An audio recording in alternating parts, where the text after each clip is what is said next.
How exciting! I can finally highlight this little section green because it's completed. Okay. Hiya, it's Emmy once again, and this is my second vlog entry for my final major project. And in this episode, I'm going to be talking about the main themes, my project proposal, and my overall feedback for all the projects that I've done during the 2 years that I've been on this course for animation and game design. So yeah, let's get into it. Okay, so after looking at all my feedback from last year and this year, I decided to look at only 3 pieces of feedback, that being my first FMP, my narrative design project, and my level design project. My FMP got me a merit, my narrative design got me a distinction, and so did my level design. So FMP was my lowest grade, and I needed to find out where I went wrong and how I could improve my grade this year by getting a distinction, which is the desired grade that I want. To summarize my understanding from the feedback I was given, the number one thing that I needed to work on within my projects is to vary my research a lot more, rather than just looking at media that I knew or liked personally. I've managed to counter this in my level design project, where I looked at much more older sources, such as noir films and older art styles that emerged before the 2000s, such as Art Deco, and I talked about the historical aspects as well as the political aspects and how this would influence my project further into my pre-production. Another key part of my feedback was that I did not vary my ideas enough, and I would only stick with one idea before exploring anything else. I think the problem was that I would have an idea in my head already, and therefore I would only go with that one idea. So to counter this problem, I'm definitely going to try and mood board more than one idea. I think I would also try and get my classmates and other people involved.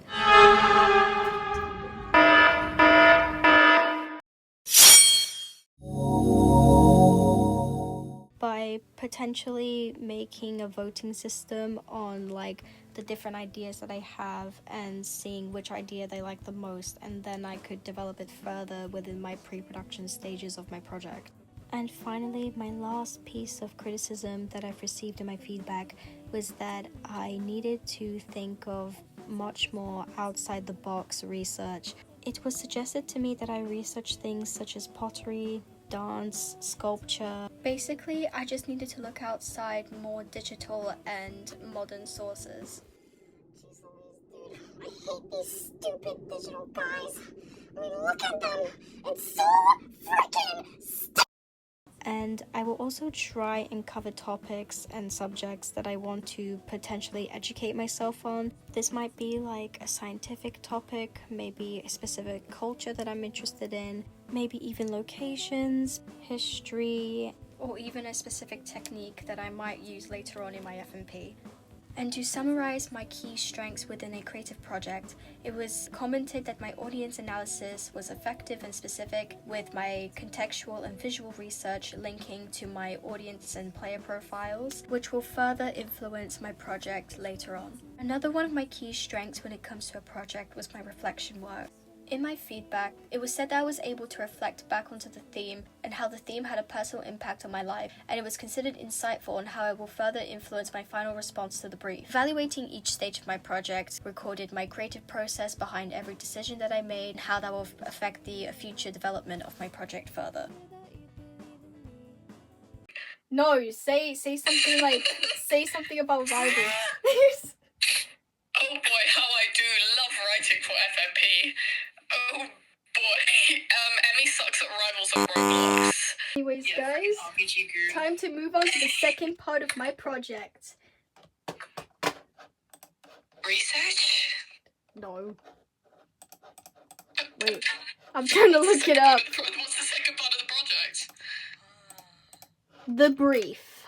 To basically talk about the brief briefly, it's exactly the same as last year, except that we are not given a theme this year and we have to choose our own themes. So I've chosen 6 specific themes to look into, and to explore them, I've moodboarded all ideas and definitions that I got from online sources, just to spark some inspiration on what I want to do for the project as a whole. As I was choosing my themes, I've chosen 3 themes that related to society issues today, as well as choosing another 3 that relate to me personally and where I could reflect my personal experiences onto. So for societal issues, I've chosen addiction, identity, and disruption. And for the personal themes, I've chosen whimsy, Boundaries, and memory. To support my exploration and research further, I've decided to do a little bit of more research into the themes by looking at pieces of media and artwork that relate to them.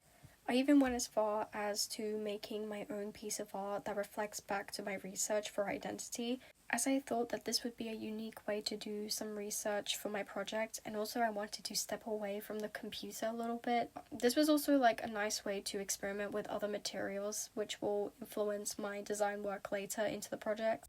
And finally, it is time to pick the final major theme. It is boundaries.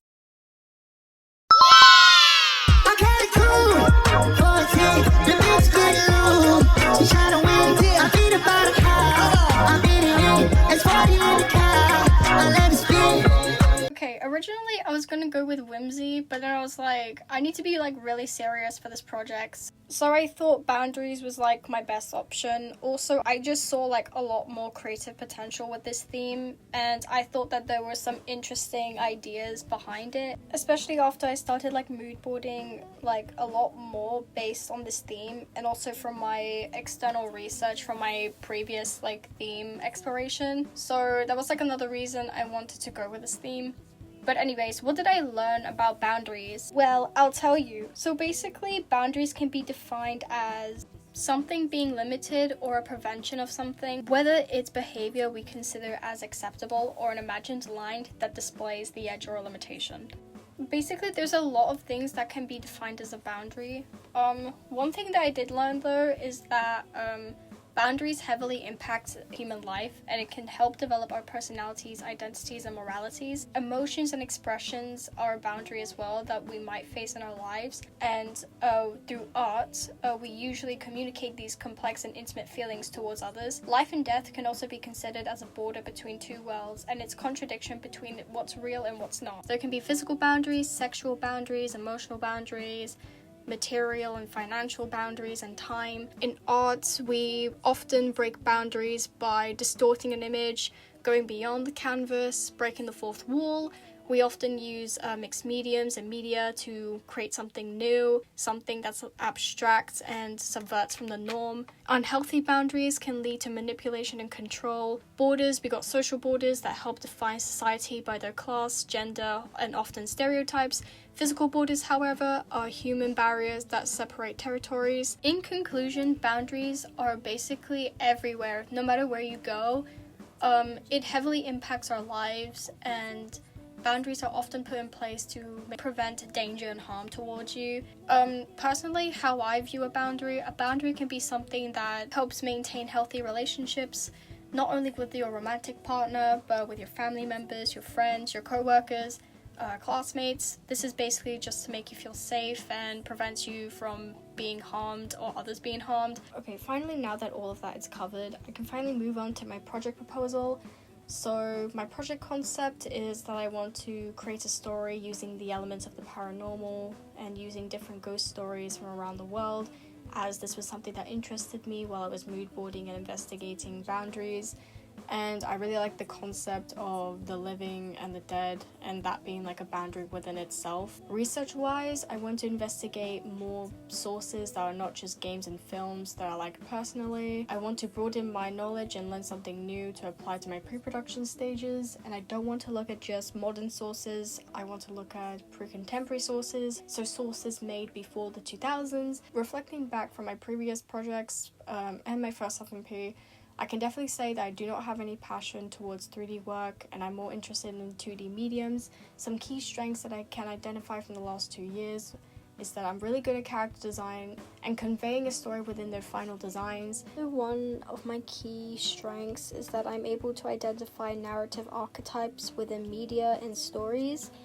as well as conducting effective audience analysis, and I can come up with ideas and solutions on how to keep a specific audience engaged within its story by identifying my audience's wants and needs. Okay, my project research proposal, I'm offering to look into pre-contemporary versus contemporary sources, visual research on animation styles, character archetypes, contextual studies on how to effectively design a narrative, Victoria Vincent, depictions of boundaries in art through time, BoJack Horseman, The Amazing World of Gumball, Pierce the Veil, Misery by Stephen King, and Crowded House. And finally, to evaluate my work, I'm going to continue on my video vlogs on each stage of my project, as well as doing some written work on what I liked about what I've done, why I've done certain things in my project, like research, design work, and some failures that have occurred during my project, as well as doing a little table on which week I'm on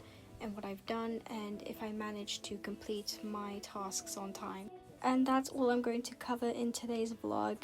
In my second vlog, I'm going to be covering my research and what I've done so far with my research. But yeah, thank you. Bye bye. One action.